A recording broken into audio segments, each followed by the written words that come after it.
Penjelasan tentang teladan.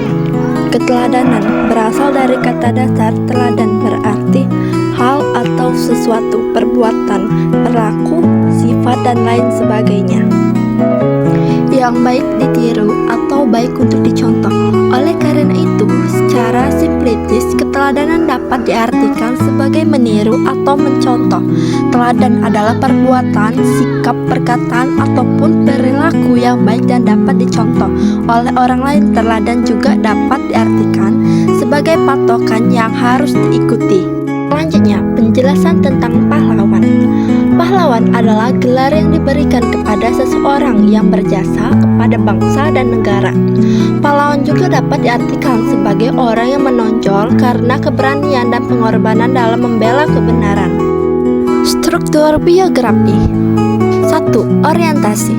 Orientasi berisi informasi mengenai latar belakang, kisah atau peristiwa yang akan diceritakan untuk membantu pendengaran atau pembaca. Informasi terdapat dalam orientasi berisi tentang siapa, kapan, di mana, dan mengapa. 2. Kejadian penting. Kejadian penting menceritakan rangkaian peristiwa yang disusun secara kronologis yang meliputi kejadian-kejadian utama yang dialami tokoh. 3. Reorientasi. Reorientasi berisi komentar evaluatif atau pernyataan simpulan mengenai rangkaian peristiwa yang telah diceritakan sebelumnya. Selanjutnya kita akan membahas kaidah kebahasaan. Yang pertama ada kata ganti orang ketiga.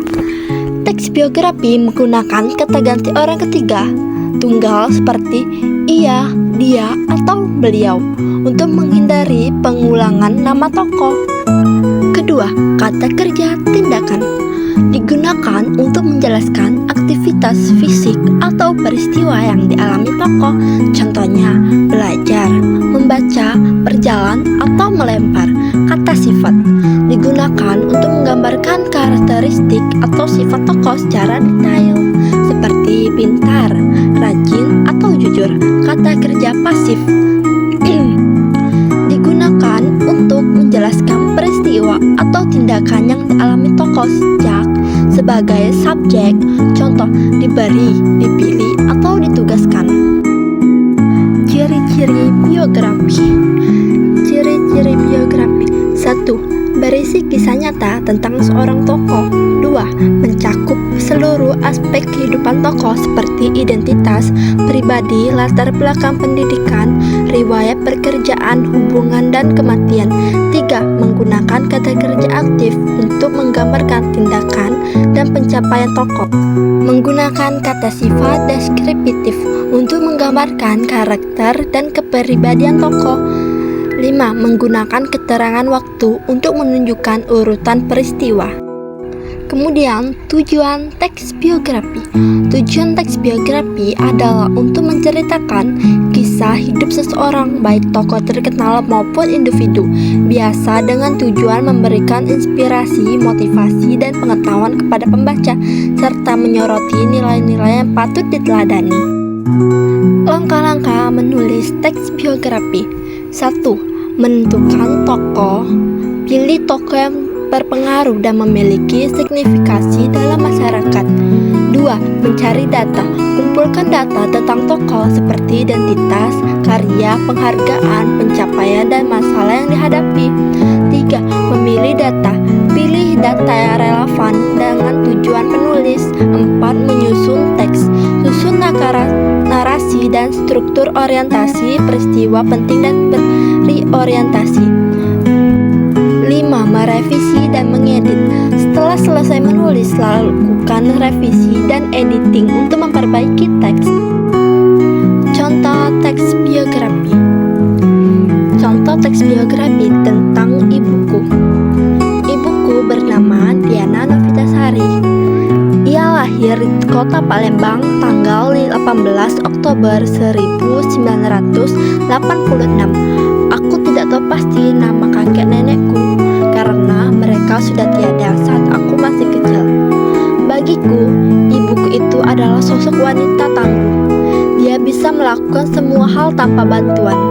Ia juga seorang wanita penyayang, periang, dan selalu berusaha lakukan yang terbaik untuk keluarga. Sejak kecil, ia tinggal di pinggir kota Palembang, tepatnya di dusun namanya Sekayu. Pasti orang Palembang tak heran lagi dengan nama dusun itu. Di sanalah dan mengenyam pendidikan. Tapi sayangnya ibuku tak pernah menyelesaikan pendidikan. Ia lebih memilih bekerja. Ibuku hanya menyelesaikan pendidikan hingga jenjang SMP dan tidak melanjutkan hingga SMA dikarenakan masalah ekonomi. Di waktu bekerja itulah ibuku dan ayahku bertemu. Ayahku waktu itu adalah seorang bos minuman di pasar-pasar dan memiliki banyak anak buah. Dulunya mereka sama-sama berjuang untuk membantu perekonomian keluarga. Karena merasa saling cocok, mereka pun menikah. Mereka menikah di tahun 2009. Jadi bisa dihitung sekarang usia pernikahan mereka sudah 16 tahun. Ibuku adalah sosok yang kuat, selalu mendidik anak-anaknya agar menjadi anak yang berguna dan membanggakan dan bermanfaat bagi orang-orang. Analisis struktur orientasi. Ibuku bernama Diana Nafisasari. Beliau lahir di kota Palembang tanggal 18 Oktober 1986. Aku tidak tahu pasti nama kakek dan nenekku karena mereka sudah tiada saat aku masih kecil.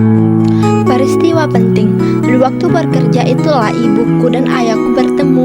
Ayahku di waktu itu adalah seorang bos minuman di pasar-pasar dan memiliki banyak anak buah. Dulunya mereka sama-sama berjuang untuk membantu perekonomian keluarga. Karena merasa mereka saling cocok, mereka pun menikah. Mereka menikah di tahun 2009. Jadi bisa dihitung sekarang usia pernikahan mereka sudah 16 tahun. Reorientasi. Ibuku adalah sosok yang kuat, selalu mendidik anak-anaknya agar menjadi anak yang berguna dan membanggakan serta bermanfaat bagi orang-orang. Kaidah kebahasaan. Kata ganti. Iya. Merujuk ke ibuku, mereka, beliau, aku, dia. Kata kerja material. Wanita tangguh, dia bisa melakukan semua hal tanpa bantuan. Mereka bersama-sama berjuang untuk membantu perekonomian keluarga. Kata sifat, wanita penyayang, periang, dan wanita tangguh. Kata kerja pasif, yang terbaik untuk keluarga. Di waktu bekerja, serta kerja aktivitas mental. Menganyam, membantu, mendidik, membanggakan, melakukan. Kata-kata penanda urutan waktu. Lahir di kota Palembang 18 Oktober 1986. Mereka menikah di tahun 2009. Jadi bisa dihitung sekarang usia pernikahan mereka sudah 16 tahun.